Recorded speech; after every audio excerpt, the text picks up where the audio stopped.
بسم اللہ الرحمن الرحیم۔ تفسیر عثمانی سورۃ السجدہ۔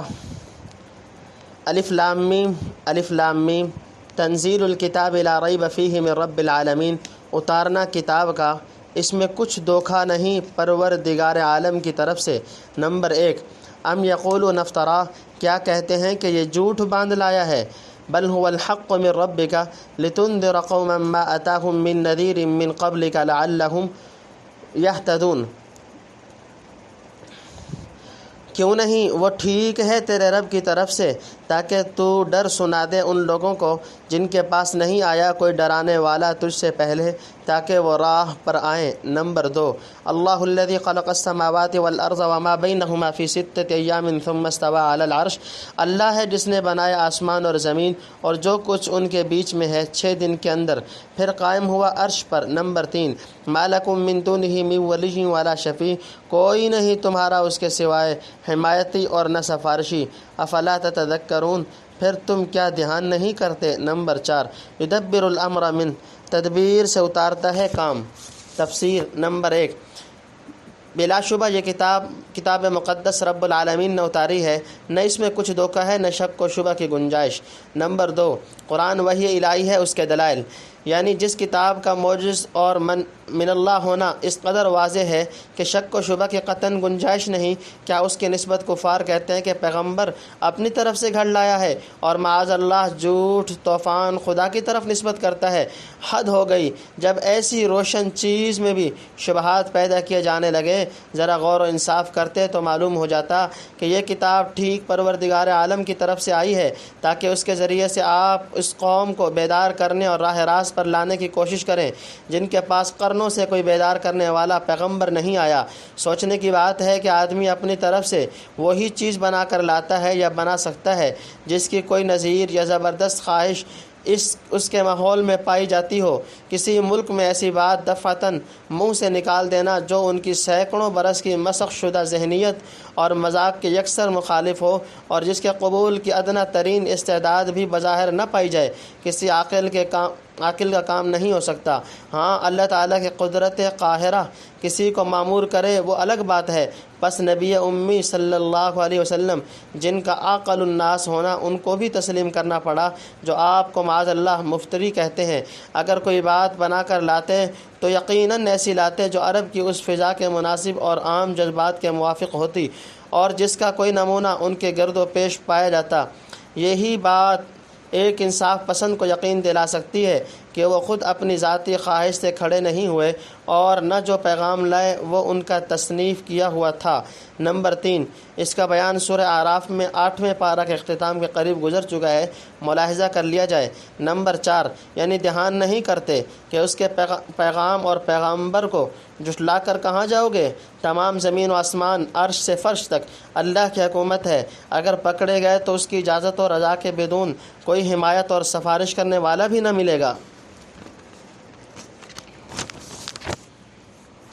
السماء الى الارض، آسمان سے زمین تک، ثم یعرج الیہ فی یوم کان مقدارہ 1000 سنۃ مما تعدون، پھر چڑھتا ہے وہ کام اس کی طرف ایک دن میں جس کا پیمانہ 1000 برس کا ہے تمہاری گنتی میں۔ نمبر 1، ذالک عالم الغیب والشہادۃ العزیز الرحیم، یہ ہے جاننے والا چھپے یعنی پوشیدہ اور کھلے یعنی ظاہر کا، زبردست رحم والا۔ نمبر 2، الذی احسن کل شیء خلقہ، جس نے خوب بنائی جو چیز بنائی، وبدأ خلق الانسان من طین، اور شروع کی انسان کی پیدائش ایک گارے سے، ثم جعل نسلہ من سلالۃ من ماء مہین، پھر بنائی اس کی اولاد نچڑے ہوئے بے قدر پانی سے۔ نمبر 3، ثم سواہ، پھر اس کو برابر کیا۔ نمبر 4، ونفخ فیہ من روحہ، اور پھونکی اس میں اپنی ایک جان۔ نمبر 5، وجعل لکم السمع والابصار والافئدہ، اور بنا دیے تمہارے لیے کان اور آنکھیں اور دل، قلیلا ما تشکرون، تم بہت تھوڑا شکر کرتے ہو۔ نمبر 6،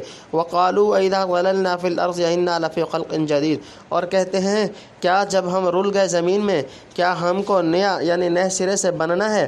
بل ہم بلقاء ربہم کافرون، کچھ نہیں وہ اپنے رب کی ملاقات سے منکر ہیں۔ نمبر 7، قل، تو کہہ۔ تفسیر۔ نمبر 1، اللہ کی تدبیر امور کا طریقہ۔ بڑے کام اور اہم انتظامات کے متعلق عرش عظیم سے مقرر ہو کر نیچے حکم اترتا ہے۔ سب اسباب حسی و معنوی، ظاہری و باطنی، آسمان و زمین سے جمع ہو کر اس کے انصرام میں لگ جاتے ہیں۔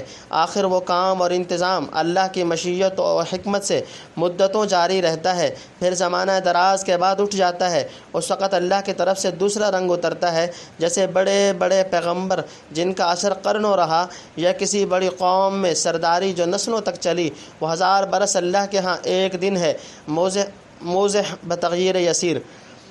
1000 سال کے امور کا حکم اور اس کی تفسیر۔ مجاہد رحمۃ اللہ علیہ فرماتے ہیں اللہ تعالیٰ 1000 سال کے انتظامات و تدابیر فرشتوں کو القاء کرتا ہے اور یہ اس کے ہاں ایک دن ہے۔ پھر فرشتے جب انہیں انجام دے کر فارغ ہو جاتے ہیں، آئندہ 1000 سال کے انتظامات القاء فرما دیتا ہے۔ یہی سلسلہ قیامت تک جاری رہے گا۔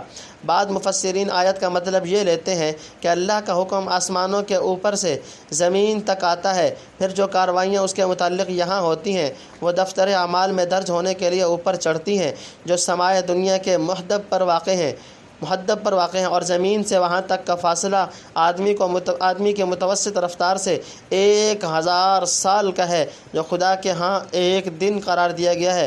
مسافت تو اتنی ہے، یہ جداگانہ بات ہے کہ فرشتہ 1 گھنٹہ یا اس سے بھی کم میں قضا کر لے۔ بعض مفسرین یوں معنی کرتے ہیں کہ ایک کام اللہ تعالیٰ کو کرنا ہے تو اس کے مبادی و اسباب کا سلسلہ 1000 سال پہلے سے شروع کر دیتے ہیں، پھر وہ حکمت بالغہ کے مطابق مختلف ادوار میں گزرتا اور مختلف صورتیں اختیار کرتا ہوا بتدریج اپنے منتہائے کمال کو پہنچتا ہے۔ اس وقت جو نتائج اور آثار اس کے ظہور پذیر ہوتے ہیں، بارگاہ ربوبیت میں پیش ہونے کے لیے چڑھتے ہیں۔ بعض کے نزدیک یوم سے یوم قیامت مراد ہے، یعنی اللہ تعالیٰ آسمان سے زمین تک تمام دنیا کا بندوبست کرتا ہے۔ پھر ایک وقت آئے گا جب یہ سارا قصہ ختم ہو کر اللہ کی طرف لوٹ جائے گا اور آخری فیصلہ کے لیے پیش ہوگا۔ اس کو قیامت کہتے ہیں۔ قیامت کا دن 1000 سال کے برابر ہے۔ بہرحال فی یومن کو بعض نے یدبرو کے اور بعض نے یعرجو کے متعلق کیا ہے اور بعض نے تنازع فعلین مانا ہے، واللہ عالم۔ نمبر 2، یعنی ایسے اعلیٰ اور عظیم الشان انتظام و تدبیر کا قائم کرنا اسی پاک ہستی کا کام ہے جو ہر ایک ظاہر و پوشیدہ کی خبر رکھے، زبردست اور مہربان ہو۔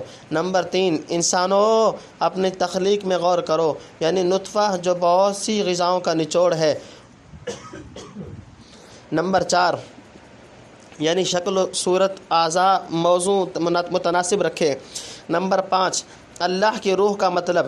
حضرت شاہ صاحب رحمۃ اللہ علیہ لکھتے ہیں کہ جو مخلوق ہے اسی کا مال ہے، مگر جس کی عزت بڑھائی اس کو اپنا کہا، جیسے فرمایا ان عبادی لیس لک علیہم سلطان، حالانکہ سب خدا کے بندے ہیں۔ کما قال ان کل من فی السماوات والارض الا آتی الرحمن عبدا، سو انسان کی جان عالم غیب سے آئی ہے، مٹی پانی سے نہیں بنی، اس کو اپنا کہا، ورنہ اللہ کی جان کا اگر وہ مطلب لیا جائے جو مثلا آدمی کی جان کا لیتے ہیں تو چاہیے کہ جان کسی بدن میں ہو، بدن ہو تو ترکیب آئی تو حدوث آیا، ذات پاک کہاں رہی، موضح بتغیر۔ نمبر 6، ان نعمتوں کا شکریہ تھا کہ آنکھوں سے اس کی آیات تکوینیہ کو بنظر امعان دیکھتے، کانوں سے آیات تنزیلیہ کو توجہ و شوق کے ساتھ سنتے، دل سے دونوں کو ٹھیک ٹھیک سمجھنے کی کوشش کرتے، پھر سمجھ کر اس پر عامل ہوتے، مگر تم لوگ بہت کم شکر ادا کرتے ہو۔ نمبر 7، یعنی اس پر غور نہ کیا کہ اللہ نے ان کو اول مٹی سے پیدا کیا، الٹے شبہات نکالنے لگے، مٹی میں مل جانے کے بعد ہم دوبارہ کسی طرح بنائے جائیں گے، اور شبہ یا استبعاد ہی نہیں بلکہ صاف طور پر یہ لوگ بعد الموت سے منکر ہو گئے۔ یتوفاکم ملک الموت الذی وکل بکم ثم الی ربکم ترجعون، قبض کر لیتا ہے تم کو فرشتہ موت کا جو تم پر مقرر ہے، اپنے رب کی طرف سے پھر جاؤ گے۔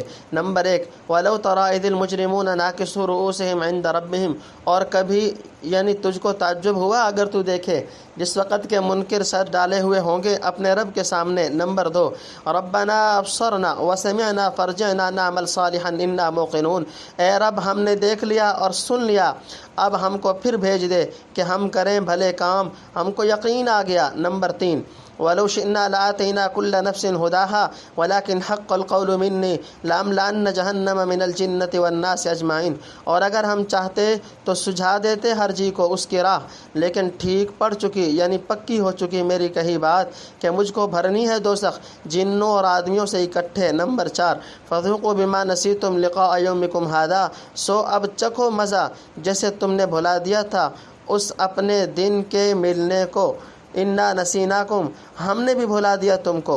نمبر 5، وذوقوا عذاب الخلد بما کنتم تعملون، اور چکھو عذاب سدا کا عوض اپنے کیے کا۔ انما یؤمن بآیاتنا الذین اذا ذکروا، ہماری باتوں کو وہی مانتے ہیں کہ جب ان کو سمجھائے۔ تفسیر نمبر 1، موت کے بعد آدمی بالکل فنا نہیں ہوتا۔ حضرت شاہ صاحب رحمۃ اللہ علیہ لکھتے ہیں، یعنی تم آپ کو محض بدن اور دھڑ سمجھتے ہو کہ خاک میں رل مل کر برابر ہو گئے، ایسا نہیں، تم حقیقت میں جان ہو جسے فرشتہ لے جاتا ہے، بالکل فنا نہیں ہو جاتے۔ مزح نمبر 2، یعنی ذلت و ندامت سے محشر میں۔ نمبر 3، یعنی ہمارے کان اور آنکھیں کھل گئیں، پیغمبر جو باتیں فرمایا کرتے تھے ان کا یقین آ گیا، بلکہ آنکھوں سے مشاہدہ کر لیا کہ ایمان اور عمل صالح ہی خدا کے ہاں کام دیتا ہے۔ اب ایک مرتبہ پھر دنیا میں بھیج دیجئے، دیکھیے کیسے نیک کام کرتے ہیں۔ نمبر 4، دوسری جگہ فرمایا وَلَوْ رُدُّوا لَعَادُوا لِمَا نُهُوا عَنْهُ، سورہ انعام رکوع نمبر 3، یعنی جھوٹے ہیں اگر دنیا کی طرف لوٹائے جائیں پھر وہی شرارتیں کریں، ان کی طبیعت کی افتاد ہی ایسی واقع ہوئی ہے کہ شیطان کے اغوا کو قبول کر لیں اور اللہ کے رحمت سے دور بھاگیں۔ بے شک ہم کو قدرت تھی، چاہتے تو ایک طرف سے تمام آدمیوں کو زبردستی اسی راہ ہدایت پر قائم رکھتے جس کی طرف انسان کا دل فطرتاً رہنمائی کرتا ہے، لیکن اس طرح سب کو ایک ہی طور و طریق اختیار کرنے کے لیے مضطر کر دیتا حکمت کے خلاف تھا، جس کا بیان کئی جگہ پہلے ہو چکا، لہٰذا وہ بات پوری ہونی تھی جو ابلیس کے دعوے لَأُغْوِيَنَّهُمْ أَجْمَعِينَ إِلَّا عِبَادَكَ مِنْهُمُ الْمُخْلَصِينَ سورہ صاد رکوع نمبر 5 کے جواب میں فرمائی تھی، فالحق والحق اقول لَأَمْلَأَنَّ جَهَنَّمَ مِنْكَ وَمِمَّنْ تَبِعَكَ مِنْهُمْ أَجْمَعِينَ سورہ صاد رکوع نمبر 5۔ معلوم ہوا کہ یہاں جن و انس سے مراد وہی شیاطین اور ان کے اتباع ہیں۔ نمبر 5، کفار پر اب کبھی رحمت نہیں ہوگی، ہم نے بھی تم کو بھلا دیا، یعنی کبھی رحمت سے یاد نہیں کیے جاؤ گے۔ آگے مجرمین کے مقابلہ میں مومنین کا حال و معال بیان فرماتے ہیں، بِهَا خَرُّوا سُجَّدًا وَسَبَّحُوا بِحَمْدِ رَبِّهِمْ وَهُمْ لَا يَسْتَكْبِرُونَ، ان سے گر پڑیں سجدہ کر اور پاک ذات کو یاد کریں اپنے رب کی خوبیوں کے ساتھ، اور وہ بڑائی نہیں کرتے، وَهُمْ لَا يَسْتَكْبِرُونَ، اور وہ بڑائی نہیں کرتے۔ نمبر 1، تَتَجَافَىٰ جُنُوبُهُمْ عَنِ الْمَضَاجِعِ، جدا رہتی ہیں ان کی کروٹیں اپنے سونے کی جگہ سے۔ نمبر 2، يَدْعُونَ رَبَّهُمْ خَوْفًا وَطَمَعًا، پکارتے ہیں اپنے رب کو ڈر سے اور لالچ سے۔ نمبر 3، وَمِمَّا رَزَقْنَاهُمْ يُنْفِقُونَ، اور ہمارا دیا ہوا کچھ خرچ کرتے ہیں۔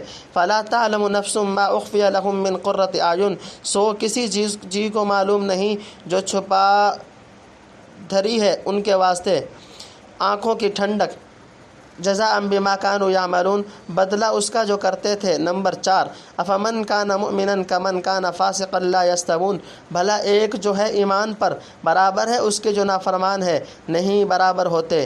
نمبر 5، اما الذين آمنوا وعملوا الصالحات فلهم جنات المأوى، سو وہ لوگ جو یقین لائے اور کیے بھلے کام، ان کے لیے تو باغ ہیں رہنے کے، مہمانی کے، نزلا بما كانوا يعملون، مہمانی ان کاموں کی وجہ سے جو کرتے تھے۔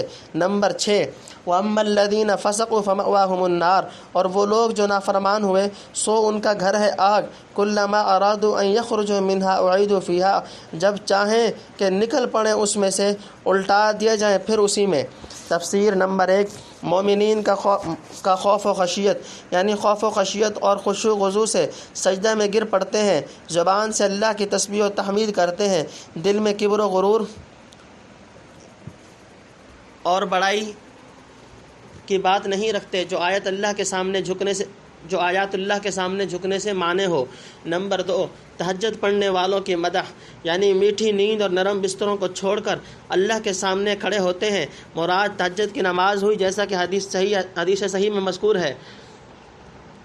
اور بعض نے صبح کی یا عشاء کی نماز یا مغرب و عشاء کے درمیان کی نوافل مراد لی ہیں۔ گو الفاظ میں اس کی گنجائش ہے، لیکن راجح وہ پہلی ہی تفسیر ہے، واللہ عالم۔ نمبر 3، حضرت شاہ صاحب رحمۃ اللہ علیہ لکھتے ہیں کہ اللہ سے لالچ اور ڈر برا نہیں، دنیا کا ہو یا آخرت کا، اور اس واسطے بندگی کرے تو قبول ہے۔ ہاں اگر کسی اور کے خوف و رجا سے بندگی کرے تو ریا ہے، کچھ قبول نہیں۔ نمبر 4، جنت کی خصوصی نعمت، جس طرح راتوں کی تاریکی میں لوگوں سے چھپ کر انہوں نے بے ریا عبادت کی، اس کے بدلے میں اللہ تعالیٰ نے جو نعمتیں چھپا رکھی ہیں ان کی پوری کیفیت کسی کو معلوم نہیں۔ جس وقت دیکھیں گے آنکھیں ٹھنڈی ہو جائیں گی۔ حدیث میں آیا ہے کہ میں نے اپنے نیک بندوں کے لیے جنت میں وہ چیز چھپا رکھی ہے جو نہ آنکھوں نے دیکھی، نہ کانوں نے سنی، نہ کسی بشر کے دل میں گزری۔ تنبیہ، سر سید وغیرہ نے اس حدیث کو لے کر جنت کے نعمائے جسمانی کا انکار کیا ہے۔ میرا ایک مضمون ہدیہ سنیہ کے نام سے چھپا ہے، اس میں جواب دیکھ لیا جائے۔ نمبر 5، اگر ایک ایماندار اور بے ایمان کا انجام برابر ہو جائے تو سمجھو خدا کے ہاں بالکل اندھیر ہے، العیاذ باللہ۔ نمبر 6، یعنی اللہ تعالیٰ کے فضل سے ان کے عمل جنت کی مہمانی کا سبب بن جائیں گے۔ وقیل لهم ذوقوا عذاب النار الذی کنتم به تکذبون، اور کہیں ان کو چکھو آگ کا عذاب جس کو تم جٹلایا کرتے تھے۔ نمبر 1، وَلَنُذِيقَنَّهُم مِّنَ الْعَذَابِ الْأَدْنَىٰ دُونَ الْعَذَابِ الْأَكْبَرِ لَعَلَّهُمْ يَرْجِعُونَ، اور البتہ چکھائیں گے ہم ان کو تھوڑا عذاب ورے اس بڑے عذاب سے تاکہ وہ پھر آئیں۔ نمبر 2، وَمَنْ أَظْلَمُ مِمَّنْ ذُكِّرَ بِآيَاتِ رَبِّهِ ثُمَّ أَعْرَضَ عَنْهَا، اور کون بے انصاف زیادہ اس سے جس کو سمجھایا گیا اس کے رب کی باتوں سے پھر ان سے منہ موڑ گیا۔ نمبر 3، اِنَّا مِنَ الْمُجْرِمِينَ مُنْتَقِمُونَ، مقرر ہم کو ان گناہگاروں سے بدلہ لینا ہے۔ نمبر 4، وَلَقَدْ آتَيْنَا مُوسَى الْكِتَابَ فَلَا تَكُنْ فِي مِرْيَةٍ مِّن لِّقَائِهِ، اور ہم نے دی ہے موسیٰ کو کتاب، سو تم مت رہ دھوکے میں اس کے ملنے سے۔ نمبر 5، وَجَعَلْنَاهُ هُدًى لِّبَنِي إِسْرَائِيلَ، اور کیا ہم نے اس کو ہدایت بنی اسرائیل کے واسطے۔ وَجَعَلْنَا مِنْهُمْ أَئِمَّةً يَهْدُونَ بِأَمْرِنَا لَمَّا صَبَرُوا، اور کیے ہم نے ان میں پیشوا جو راہ چلاتے تھے ہمارے حکم سے جب وہ صبر کرتے رہے۔ نمبر 6، وَكَانُوا بِآيَاتِنَا يُوقِنُونَ، اور رہے ہماری باتوں پر یقین کرتے۔ نمبر 7، إِنَّ رَبَّكَ هُوَ يَفْصِلُ بَيْنَهُمْ يَوْمَ الْقِيَامَةِ، تیرا رب جو ہے وہی فیصلہ کرے گا ان میں دن قیامت کے۔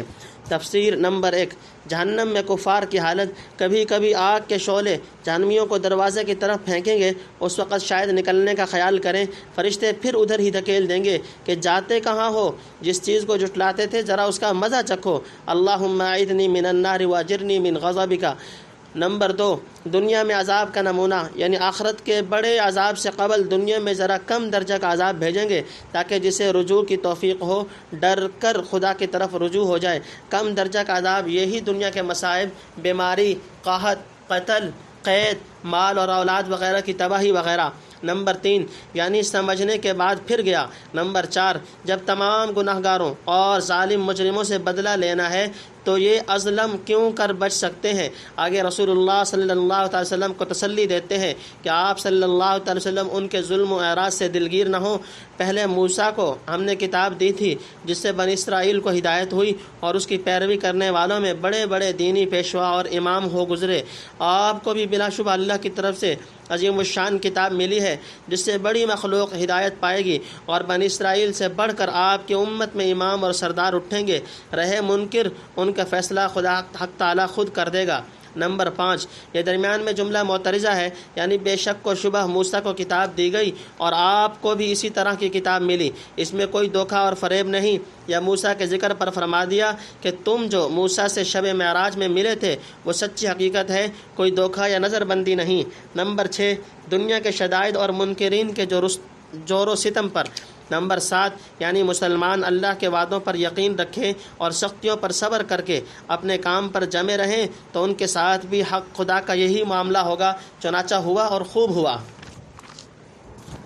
فیما کانوا فیہ یختلفون، جس بات میں کہ وہ اختلاف کرتے تھے۔ نمبر 1، اولم یہد لہم کم اہلکنا من قبلہم من القرون یمشون فی مساکنہم، کیا ان کو راہ نہ سوجی اس بات سے کہ کتنی غارت کر ڈالی ہم نے اس سے پہلے جماعتیں یمشون فی مساکنہم کے پھرتے ہیں یہ ان کے گھروں میں، ان فی ذلک لآیات اس میں بہت نشانیاں ہیں، افلا یسمعون کیا وہ سنتے نہیں۔ نمبر 2 اولم یروا انا نسوق الماء الی الارض الجرز کیا دیکھا نہیں انہوں نے کہ ہم ہانک دیتے ہیں پانی کو ایک زمین چٹیل کی طرف۔ نمبر 3 فنخرج به زرعا تاکل منه انعامهم وانفسهم پھر ہم نکالتے ہیں اس سے کھیتی کہ کھاتے ہیں اس میں سے ان کے چوپائے اور وہ خود بھی۔ افلا یبصرون پھر کیا دیکھتے نہیں۔ نمبر 4 وَيَقُولُونَ مَتَىٰ هَٰذَا الْفَتْحُ إِن كُنتُمْ صَادِقِينَ اور کہتے ہیں کب ہوگا یہ فیصلہ اگر تم سچے ہو۔ نمبر 5 قُلْ يَوْمَ الْفَتْحِ لَا يَنفَعُ الَّذِينَ كَفَرُوا إِيمَانُهُمْ وَلَا هُمْ يُنظَرُونَ تو کہہ کہ فیصلے کا دن کام نہ آئے گا منکروں کو ان کا ایمان لانا اور نہ ان کو ڈھیل ملے گی۔ نمبر 6 فَأَعْرِضْ عَنْهُمْ وَانتَظِرْ إِنَّهُمْ مُنتَظِرُونَ سو تو خیال چھوڑ ان کا اور منتظر رہ وہ بھی منتظر ہیں۔ نمبر 7 تفسیر۔ نمبر 1 حق و باطل کا فیصلہ قیامت میں ہوگا، یعنی اہل حق اور منکرین کے درمیان دو ٹوک اور عملی فیصلہ قیامت کے دن ہوگا۔ ہاں دنیا میں بھی کئی مثالیں ایسی دکھلائی جا چکی ہیں کہ آدمی انہیں دیکھ کر سمجھ اور عبرت حاصل کر سکتا ہے۔ کیا عاد و سمود کی بستیوں کے تباہ شدہ کھنڈر اور نشان ان منکروں نے نہیں دیکھے جن پر شام وغیرہ کے سفر میں ان کا گزر ہوتا رہتا ہے؟ اور کیا ان کی ہلاکت کی داستانیں نہیں سنی؟ مقام تعجب ہے کہ وہ چیزیں دیکھنے اور سننے کے بعد بھی ان کو تنبہ نہ ہوا اور نجات و فلاح کا راستہ نظر نہ آیا۔ نمبر 2 یعنی نہروں اور دریاؤں کا پانی یا بارش کا۔ نمبر 3 ارض جرس۔ ارض جرس سے ہر ایک خشک زمین جو نباتات سے خالی ہو مراد ہے۔ بعض نے خاص در زمین مصر کو اس کا مصداق قرار دیا ہے اور نسوق الماء سے دریائے نیل کا پانی مراد لیا ہے۔ اس تخصیص کی کوئی ضرورت نہیں، کما نبہ علیہ ابن کثیر رحمہ اللہ۔ نمبر 4 یعنی ان نشانات کو دیکھ کر چاہیے تھا کہ حق تعالیٰ کی قدرت اور رحمت و حکمت کے قائل ہوتے اور سمجھتے کہ اس طرح مردہ لاشوں میں دوبارہ جان ڈال دینا بھی اس کے لیے کچھ دشوار نہیں، نیز اللہ تعالیٰ کی نعمتوں کے جان و دل سے شکر گزار بنتے۔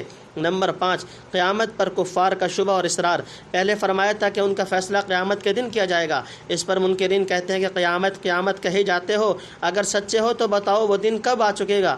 مطلب یہ ہے کہ خالی دھمکیاں ہیں، قیامت وغیرہ کچھ بھی نہیں۔ نمبر 6 یعنی ابھی موقع ہے کہ اللہ اور رسول کے کہنے پر یقین کرو اور اس دن سے بچنے کی تیاری کر لو، ورنہ اس کے پہنچ جانے پر نہ ایمان لانا کام دے گا، نہ سزا میں ڈھیل ہوگی اور نہ مہلت ملے گی کہ آئندہ چال چلن درست کر کے حاضر ہو جاؤ۔ اس وقت کی مہلت کو غنیمت سمجھو، استہزاء و تکذیب میں رائے گاہ مت کرو، جو گھڑی آنے والی ہے یقیناً آ کر رہے گی، کسی کے ٹالے نہیں ٹل سکتی، پھر یہ کہنا فضول ہے کہ کب آئے گی اور کب فیصلہ ہوگا۔ نمبر 7 کفار سے اعراض، یعنی جو ایسے بے فکرے اور بے حس ہیں کہ باوجود انتہائی مجرم اور مستوجب سزا ہونے کے فیصلہ اور سزا کے دن کا مذاق اڑاتے ہیں، ان کے راہ راست پر آنے کی کیا توقع ہے؟ لہٰذا آپ فرض و دعوت و تبلیغ ادا کرنے کے بعد ان کا خیال چھوڑیے اور ان کی تباہی کے منتظر رہیے، جیسے وہ اپنے زعم میں معاذ اللہ آپ کی تباہی کے منتظر ہیں۔ تم سورۃ السجدہ وللہ الحمد والمنہ۔ سورۃ السجدہ الحمدللہ اپنے اختتام کو پہنچی ہے۔ اللہ تعالیٰ باقی صورتیں بھی جلدی اپنی نصرت سے مکمل فرمانے کی توفیق عطا فرمائے۔